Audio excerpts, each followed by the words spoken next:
बच्चों, आप सभी का पुनः हमारे YouTube चैनल आइडियल दो क्लासेस में स्वागत है। बच्चों, आज हम आपके लिए 8 गेट अभ्यास पुस्तिका विषय सामाजिक विज्ञान लेके आए हैं और किस कक्षा के लिए? कक्षा 7वीं के लिए है। और इस पुस्तक को मध्य प्रदेश राज्य शिक्षा केंद्र भोपाल द्वारा वर्ष 2023-24 के लिए बनाया गया है। और आज हम आपको जो सामाजिक विज्ञान का भाग 2 है, हमारा पर्यावरण भूगोल के अध्याय बताएंगे, अध्याय 1 बताएंगे।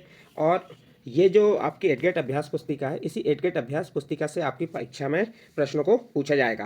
तो चलिए, इसका हमारा पर्यावरण भूगोल का पार्ट 1 अध्याय 1 पर्यावरण देखेंगे। अध्याय 1 में क्या है? पर्यावरण। और इसके प्रश्न देखेंगे। प्रश्न नंबर 1 क्या कह रहा है? पर्यावरण शब्द की उत्पत्ति किस भाषा के शब्द से हुई है? यहाँ 4 ऑप्शन दिए हैं, उनमें से आपको बताना है कि पर्यावरण शब्द की उत्पत्ति किस भाषा के शब्द से हुई है। अ नंबर अमेरिकन, ब नंबर ईरानी, श नंबर फ्रेंच और द नंबर जापानी। तो बच्चों, इसका सही आंसर आ जाएगा आपका स नंबर फ्रेंच। पर्यावरण शब्द की उत्पत्ति फ्रेंच भाषा के शब्द से हुई है। इस प्रकार आपका प्रश्न नंबर 1 कंप्लीट। इसके बाद प्रश्न नंबर 2 क्या कह रहा है? प्राकृतिक पर्यावरण से संबंधित नहीं है।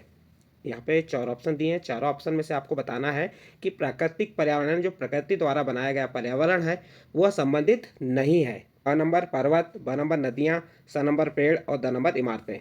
देखिए, पर्वत, नदियाँ और पेड़ ये प्राकृतिक पर्यावरण के अंतर्गत आते हैं, जबकि इमारतें ये प्राकृतिक पर्यावरण के अंतर्गत नहीं आती, ये मानवीय पर्यावरण के अंतर्गत आती है। तो इसलिए इसका द नंबर का आंसर सही होगा।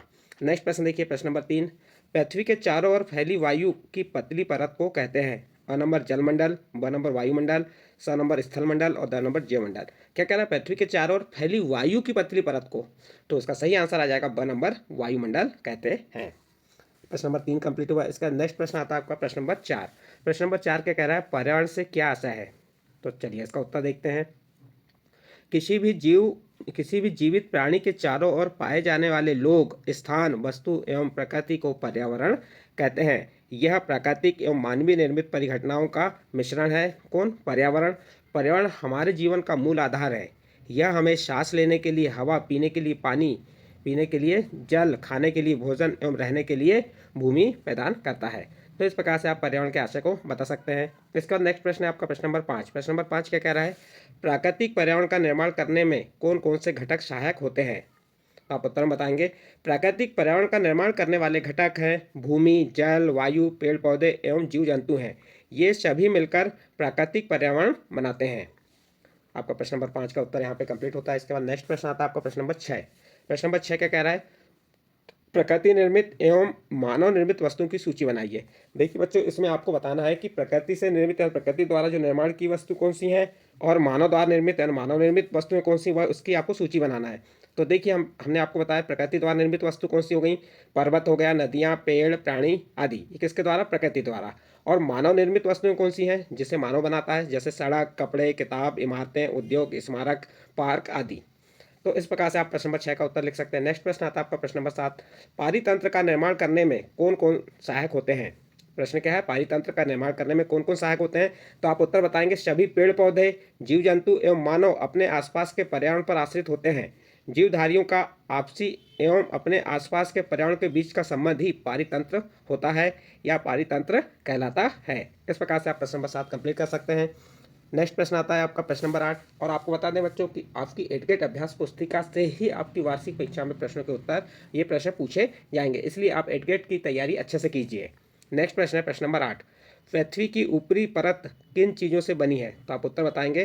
पृथ्वी की ठोस प्रॉपर्टी या कठोर ऊपरी परत को स्थलमंडल कहते हैं। यह चट्टानों एवं खनिजों से बना होता है एवं मिट्टी की पतली परत से ढका होता है। इस प्रकार से आप बता सकते हैं पृथ्वी की ऊपरी परत किन चीज़ों से बनी है। नेक्स्ट प्रश्न है प्रश्न नंबर 9। पादप एवं जीव जंतु मिलकर किसका निर्माण करते हैं? तो आप उत्तर बताएंगे। पादप एवं जीव जंतु मिलकर जीवमंडल या सजीव संसार का निर्माण करते हैं।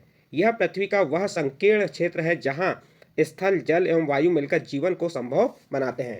इस प्रकार आपका प्रश्न नंबर 9 कंप्लीट हुआ। इसके बाद नेक्स्ट प्रश्न आता है आपका प्रश्न नंबर 10। प्रश्न नंबर 10 क्या कह रहा है? जल प्राप्ति के प्रमुख स्रोत कौन कौन से होते हैं? तो आप उत्तर बता देंगे। जल प्राप्ति के प्रमुख स्रोत कुआं, नदी, तालाब, झील, समुद्र एवं महासागर हैं। जल के क्षेत्र को जलमंडल कहते हैं। यह सभी प्राणियों के लिए आवश्यक है। इसके बाद नेक्स्ट प्रश्न आता है आपका प्रश्न नंबर 11। वस्तु विनिमय पद्धति का विकास किस प्रकार हुआ, लिखिए। तो उत्तर हम बताएंगे मानव ने पर्यावरण के उपयोग और उसमें परिवर्तन करने के लिए कई तरीके सीख लिए। उसे फसल उगाना, पशु पालना एवं स्थानीय जीवन जीना सीख लिया। पहिए का आविष्कार हुआ, आवश्यकता से अधिक अन्न उपजाया गया। इस प्रकार वस्तु विनिमय पद्धति का विकास हुआ। इस प्रकार आप प्रश्न नंबर 11 का उत्तर लिख सकते हैं। इसका नेक्स्ट प्रश्न आता है आपका प्रश्न नंबर 12। गर्मी के मौसम में कौन सा फल आपकी प्यास दूर करने में सहायक होता है? उत्तर, गर्मी के मौसम में रसीला तरबूज हमारी प्यास दूर करने में सहायक होता है। इस प्रकार बच्चों आप प्रश्न नंबर 12 का उत्तर लिख सकते हैं। इसके बाद प्रश्न नंबर 13 क्या कह रहा है? पर्यावरण को हमारे जीवन का मूल आधार क्यों माना गया है? तो उत्तर बताएंगे पर्यावरण हमारे जीवन का मूल आधार है। यह हमें सांस लेने के लिए हवा, पीने के लिए जल, खाने के लिए भोजन एवं रहने के लिए भूमि प्रदान करता है। इसलिए पर्यावरण को हमारे जीवन का मूल आधार माना गया है। तो आप प्रश्न नंबर 13 का उत्तर यहाँ पे कंप्लीट कर सकते हैं। इसके बाद नेक्स्ट आपका जो आता है प्रोजेक्ट कार्य है, जैसे प्रश्न नंबर 14 नाम दिया गया है। आपके विद्यालय के आसपास के पर्यावरण की रक्षा करने के लिए कौन कौन से कार्य करना चाहिए? प्रश्न क्या है? आपके विद्यालय के आसपास के पर्यावरण की रक्षा करने के लिए कौन कौन से कार्य करना चाहिए, लिखिए। देखिए बच्चों, जो आपके विद्यालय के आसपास जो पर्यावरण है, पर्यावरण क्या होता है? जो आपके आसपास की जितने जो आपको वस्तुएं दिखाई देती हैं वो सब पर्यावरण के अंतर्गत आती हैं। अब उनकी रक्षा करने के लिए कौन कौन से कार्य करेंगे तो हमने यहाँ बता दिए हैं। देखिए, हमें विद्यालय के आसपास के पर्यावरण की रक्षा करने के लिए निम्नलिखित कार्य करना चाहिए। नंबर 1, पेड़ लगाना एवं उनकी देखभाल करना। नंबर 2, कम से कम प्राकृतिक उत्पाद का उपयोग करना। नंबर 3, बिजली का उपयोग कम करके। नंबर 4, जल का संरक्षण करके। नंबर 5, बच्चों को पर्यावरण के बारे में शिक्षित करके। नंबर 6, सार्वजनिक परिवहन का उपयोग करके। और नंबर 7, पेड़ पौधों की सुरक्षा करके। इस प्रकार से हम बच्चों पर्यावरण की रक्षा कर सकते हैं। तो आपका प्रश्न नंबर 14 समाप्त हुआ। और प्रश्न नंबर 14 के साथ आपका जो सामाजिक विज्ञान का भाग 2 था, भाग 2 क्या है? हमारा पर्यावरण या भूगोल का अध्याय 1 कंप्लीट होता है। उसके प्रश्नों के उत्तर आपको बताए। यदि उसके प्रश्नों के उत्तर आपको अच्छे लगे हों तो आप हमारे चैनल को सब्सक्राइब कीजिए, लाइक कीजिए एवं अन्य ग्रुप में शेयर जरूर कीजिए।